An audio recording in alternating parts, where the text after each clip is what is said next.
L'homme fort en Égypte qui est assis sur terre, jour et nuit, il veut saisir ta vie, de ta tête jusqu'au plan il te libère, ça fin avec toi. Amen. Alléluia. Ce soir, mes frères, comme je vous ai dit hier, je ne travaille pas physiquement. Moi, je travaille spirituellement. Je ne combats pas la chair, mais je combats l'esprit qui sont entre le ciel et la terre. Je combats les esprits qui maintiennent les hommes encore dans la sorcellerie. Je combats les esprits qui te maintiennent dans le vol.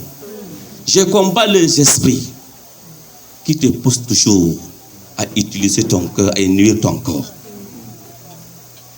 Vous voyez, tout ce qui se passe dans notre vie, ça devient d'abord spirituellement. Ce ne sont pas des choses physiques que vous entendez, mais vous êtes des yeux charnels. Vous pensez que Dieu va vous juger selon votre mentalité. Mais Dieu ne va pas vous juger selon votre mentalité. Dieu va juger ces choses spirituelles. Réellement spirituel, tu es libéré. Physiquement, tu seras libéré. Mais si réellement spirituel, tu n'es pas libéré, les choses vont toujours manifester dans ta vie. Tu cries, tu es toujours dedans. Ce soir, l'homme de Dieu a essayé de parler quelque chose que j'ai préparé aussi. Il a dit, au fond de notre cœur, et c'est ça qui agit dehors. Mais beaucoup de gens disent que non, Dieu regarde le cœur. Dis-moi ton cœur et ton corps. Ce sont des choses différentes qui marchent.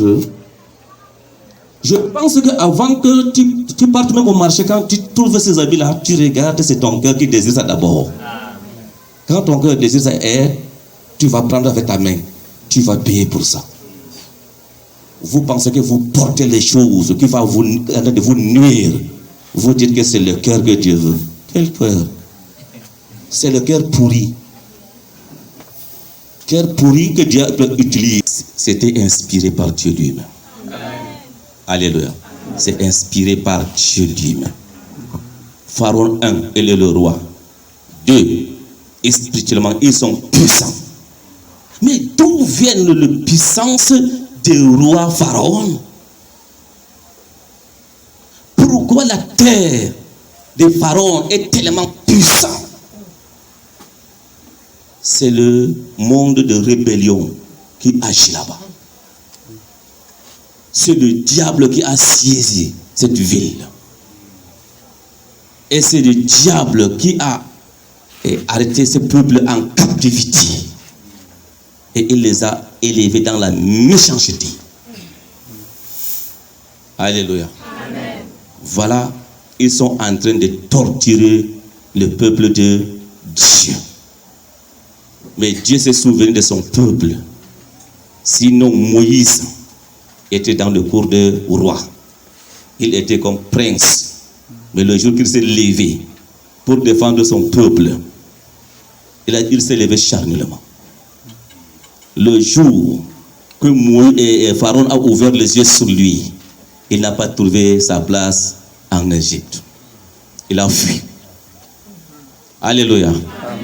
De là-bas, Dieu le forme pendant combien de temps? 40 ans. 40 ans. Lui-même, il a oublié ce peuple. Il a formé son camp là-bas avec sa famille. Il a oublié. Or, Dieu n'a pas oublié. Dieu se souvient toujours de son peuple.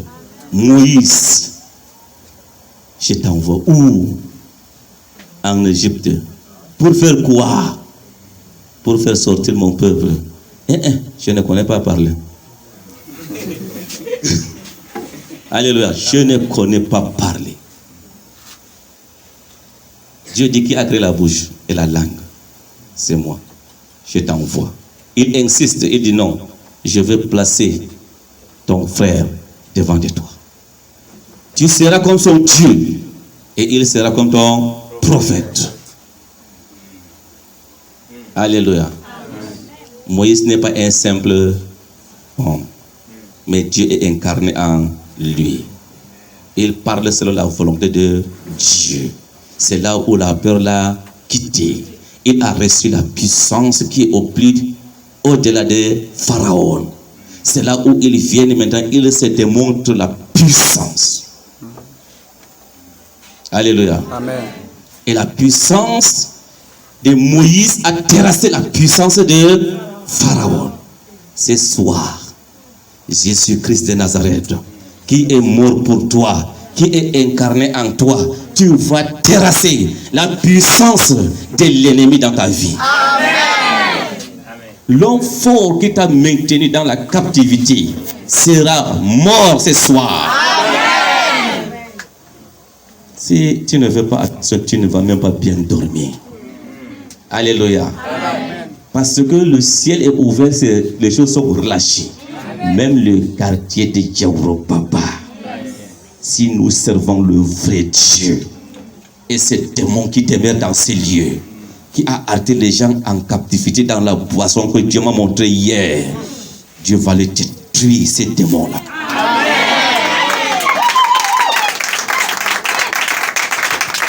S'il vous plaît, pour un peu avancer, aidez-moi. Nous allons aller dans Éphésiens chapitre 6, verset 10. À partir du verset 10 jusqu'à 20.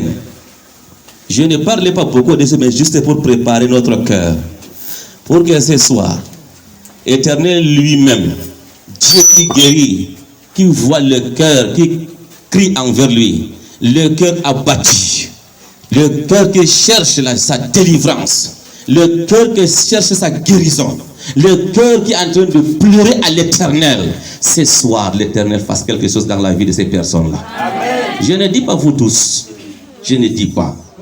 Mais je dis à quelqu'un ce soir qui aime se séparer avec sa maladie, avec la domination satanique, avec la domination dans le monde de rébellion, que l'Éternel le fait sortir de là par le nom puissant de Jésus-Christ de Nazareth.